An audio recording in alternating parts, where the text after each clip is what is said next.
The unexpected gift Cal stepped off the lift as it hissed open onto level 43 of Outpost.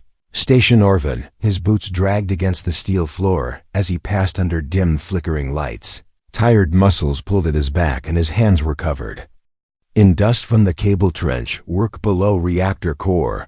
He wanted nothing more than a hot tray of protein stew and maybe a chance to sit without hearing alarms or power failures. The air inside the hallway was dry and buzzing with static. Every door looked the same across the level gray panels rusting at the corners, each one with a small scanner on the side. When Cal reached Unit 43B, he pressed his hand on the pad and the lock clicked open. The door slid with a tired screech as he entered. His room, it was just one room really. A small bunk, a folding chair, a heating plate that barely worked. On the side wall was a screen where they sent announcements and updates. Most workers ignored them. But tonight something new was blinking in green. Text: "Congratulations Technician Level 3 Cal. You have been selected for priority. Morale enhancement. Package arriving shortly." He frowned and muttered something under his breath. He hadn't applied for any rewards and had no idea what priority morale even meant. He hoped maybe it was extra food rations or maybe a heater. His stomach growled as he peeled off his gloves and set them on the desk. A loud beep echoed outside the door. He turned as a delivery drone hovered into view. A white cargo pod hung below it, the label marked Human Resources Class BB4. He could say anything. The pod detached and landed on the ground with a dull thud. The drone gave a synthetic chime and floated away. The pod door creaked open slowly. Inside sat a figure curled up tightly. She was small, thin arms wrapped around her knees, golden skin shimmered faintly under the dull light. She didn't move at first, then she raised her head, eyes glowing like embers in the dark. Cal froze, his breath caught in his throat. It wasn't a machine. It wasn't a doll. It was a living being. She blinked slowly, her face covered in faint scars. A small metal tag hung around her neck with a number burned into it. She looked no older than 20, maybe even younger. Her clothes were simple rags, thin and torn at the edges. No shoes, no voice. Just silence. Stepped back as the reality set in. They brought him an alien girl. He wanted food, a meal, a break from the endless grind, but they delivered a living soul. One that trembled at his presence and didn't speak, one that had been taken caged.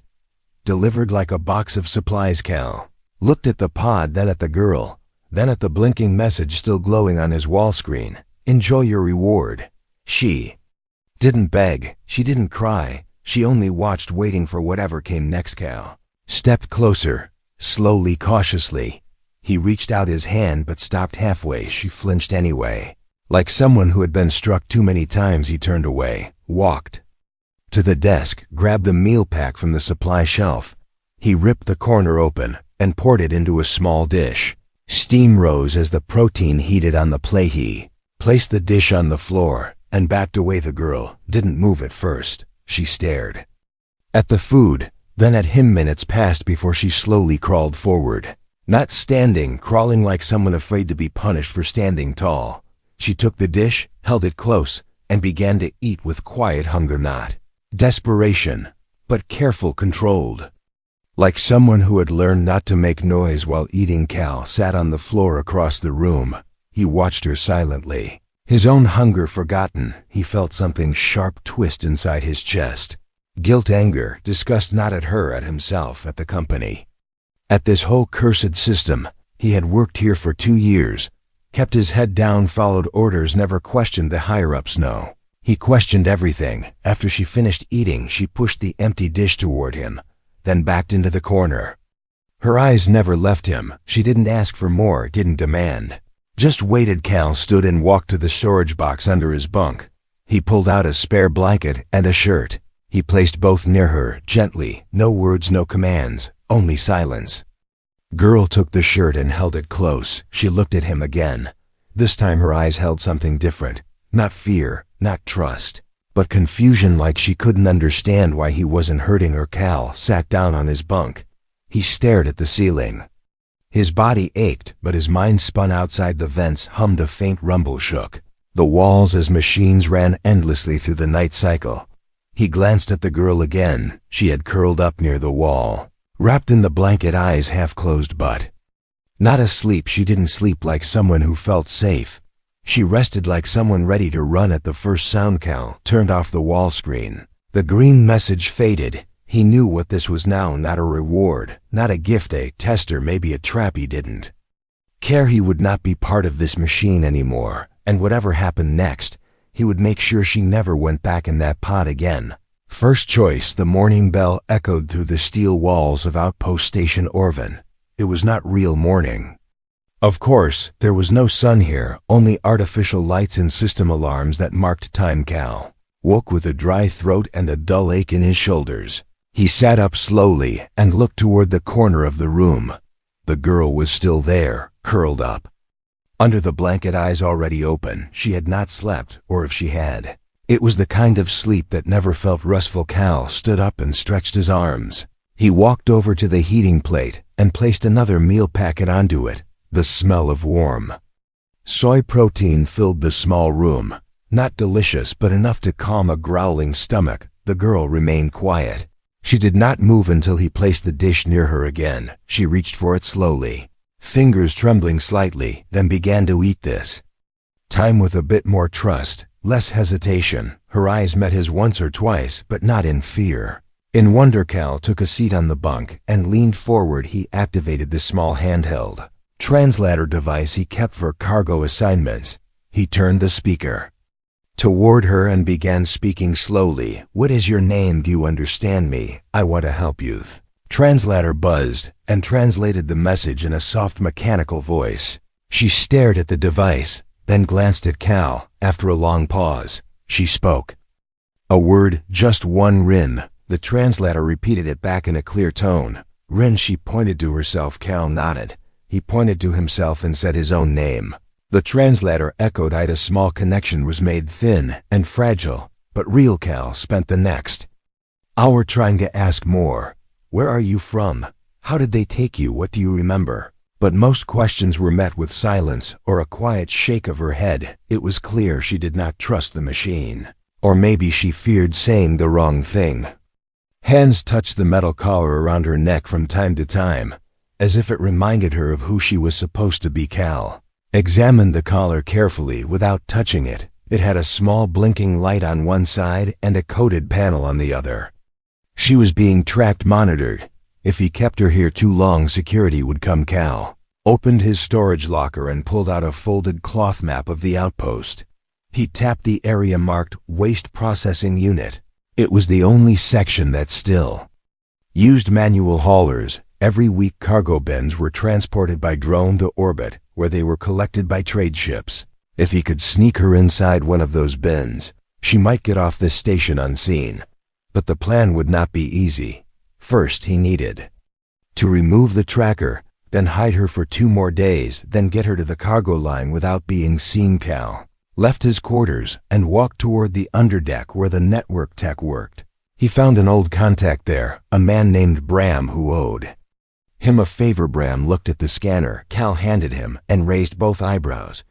"You know, this is restricted tech slave tracker, hard to crack, even harder to remove." Cal said nothing, only stared. After a pause, Bram sighed and nodded. "All right, I'll try. Meet me tonight near level 47 service shaft. Bring her there. But be careful. Too much movement might trigger the signal." Cal returned to his quarters and found Rin still curled up. He knelt beside her and activated the translator again. "I can help you leave this place, but it will be dangerous. Do you trust me?" Stared at him for a long moment, then nodded just once, a small motion, but powerful. That night they crept through back tunnels, avoided camera zones, moved like shadows between maintenance ducts and coolant pipes. Cal led the way. Rin followed, silent, alert. At level 47, the hallway smelled of oil and dust. Bram was already waiting with tools and a signal scrambler. He knelt beside Rin and began to work. She sat still, no sound, no complaint. The collar blinked red, then yellow, then green, then went dark. Bram let out a breath and dropped the collar to the floor. Rin touched her neck slowly, as if unsure it was real. For the first time she smiled, faint, small, But real Cal thanked Bram and led Rin back the long way, avoiding all active areas. He didn't sleep that night. He stood near the door, holding a metal rod in his hand, listening. For footsteps, for drones, for alarms, but the outpost remained quiet in. The morning shift workers gathered in the mess hall. Loud voices shared stories. Some laughed about their own morale rewards. Others bragged about what they had done with the creatures. Given to them, Cal felt sick. He kept Rin hidden in a supply vent near his room, covered with loose blankets and lined with soft cloth.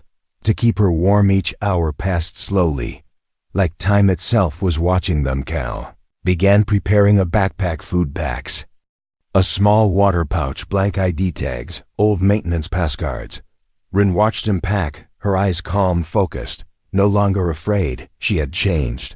Not fully, but something inside her had started to wake up. Cal looked at her and saw not a victim, not a prize, but a survivor. He had a choice, and he had made. Ivy would help her escape, no matter what it cost, because something inside him had changed too. He had seen the truth of what humanity had become, and he could no longer pretend to be blind. The path ahead would be hard, but the moment had come. One more day, one more night, and then they would run the escape plan. The waste transport schedule blinked on Cal's wall screen with a yellow border. Final check was in less than 24 hours. Cargo units would be loaded by automated arms and sent to orbit. After that window, no way out until next cycle, which could take weeks. Rin sat near the corner, her knees pulled close to her chest.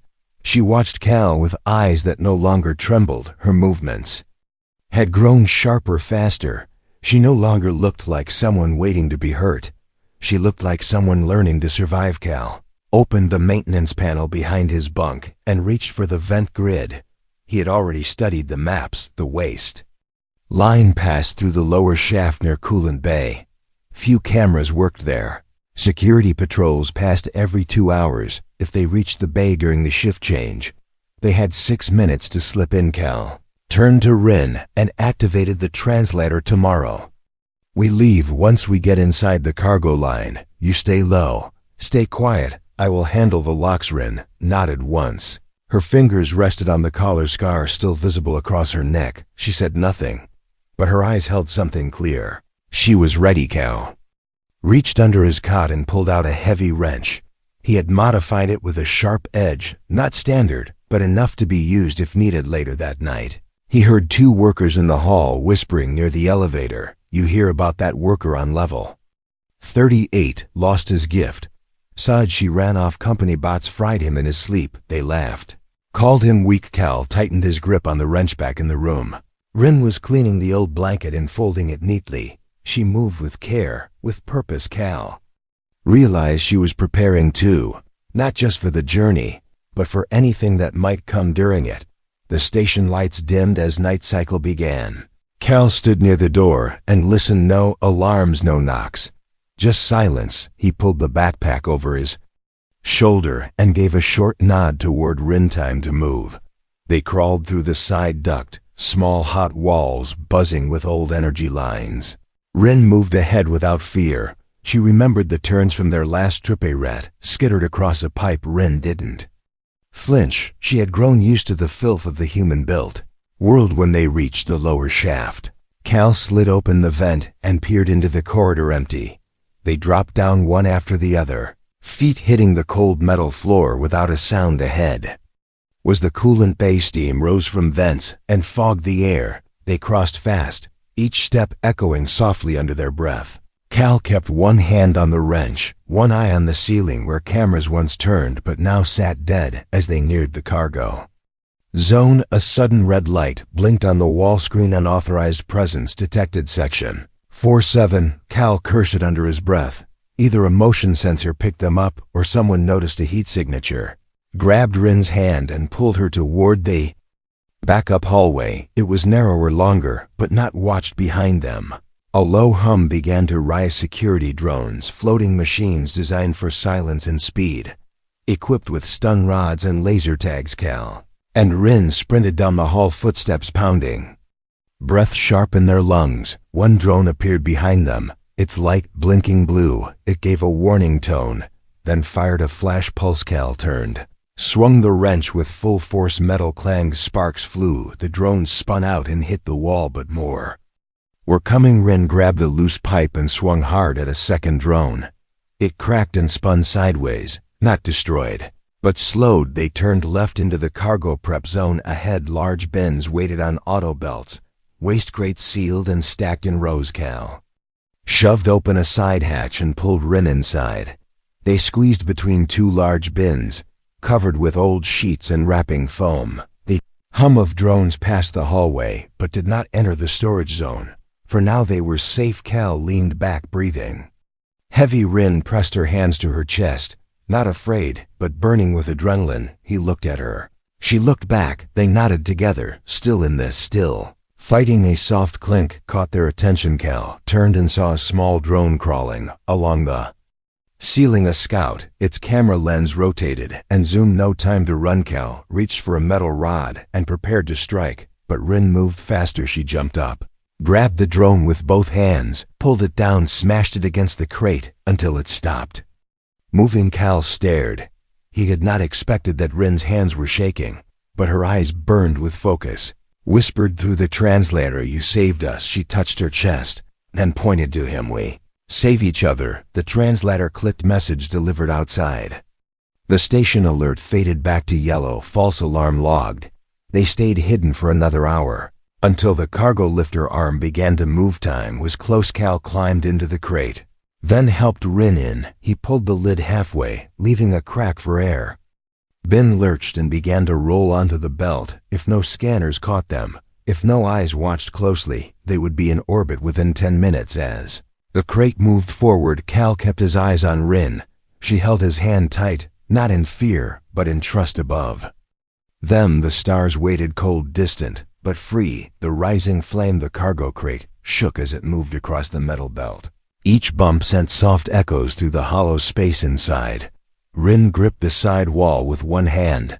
Her other hand still held Cal's tightly. His eyes were closed, but he was not sleeping. He was listening to the distant clangs. Every shift in sound was a possible warning above. Then giant claws moved across rails, lifting crates, dropping them into waiting launch bays. One mistake could send them into space without oxygen. One wrong crate could trigger scanning lasers. The transport pod finally stopped with a hiss. Heavy clamps locked around its sides. A mechanical voice echoed across the room outside. "Final transfer complete." Awaiting orbital drone collection. Cal opened his eyes. He leaned toward the crack in the lid and peeked out. The bay looked empty. No workers, no drones. But he knew cameras were always watching, even when they looked broken. The company never truly slept. Rin leaned closer. She whispered through the translator, "You said there was a ship waiting. Where is it?" Cal checked the small device on his wrist. It showed a blinking blue dot.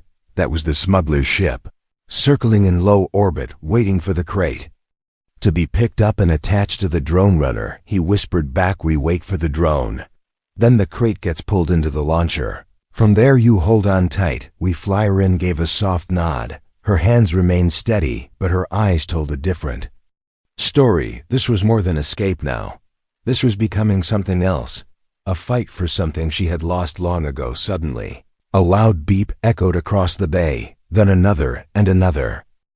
Cal's wrist device began flashing red incoming signal. Not the smuggler, not the drone. A company warship was docking. Cal's breath caught. His mind raced. They were not supposed to arrive today. Not for another 3 days. He leaned closer to the lid. Crack. A large shadow moved across the wall. Then came the sound of boots, several pairs marching with perfect rhythm. Rin pulled the blanket tighter around them. She lowered her body, almost invisible in the darkness of the crate. A voice shouted from the far door. "Sweep the lower bay. All crates scan for movement. We had a signal spike near coolant levels. This could be a containment breach or a tracker error." Cal bit his lip and held his breath. Heavy footsteps approached. Boxes shifted. Scanners buzzed. One worker stopped near their crate. He tapped the side with a tool. Metal echoed. Then silence. Cal and Rin didn't move. Not a twitch, not a sound. Worker muttered something and moved on. Then came the real danger. A drone with red sensors floated toward the center of the bay. its core pulsing with heat. Scanning crates with high-range biosensors. Cal, whispered. We're out of time. Rin looked at him. She nodded. He pulled open the lid slowly, barely an inch.